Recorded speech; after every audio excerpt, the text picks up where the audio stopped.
Nandyal Venus హాస్పిటల్లో ప్రారంభానికి వచ్చిన భూమా అఖిల ప్రియ హాస్పిటల్లో ఏర్పాటు చేసిన భూమా శోభ నాగిరెడ్డి ఇలా ఫోటోలను చూసి జ్ఞాపకాలను గుర్తు చేసుకుంటూ మీ ఆశయాలను నేను నెరవేరుస్తానని అమ్మా నాన్న నేను ఎమ్మెల్యేనే అయ్యాను అనుకుంటూ భావోద్వేగానికి గురై కన్నీరు పెట్టుకున్నారు MLA Bhuma Akhila Priya.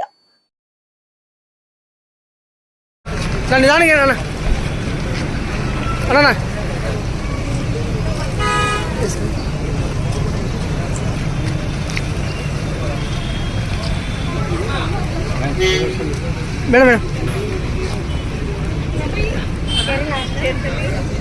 Yes madam అక్కతో పాటే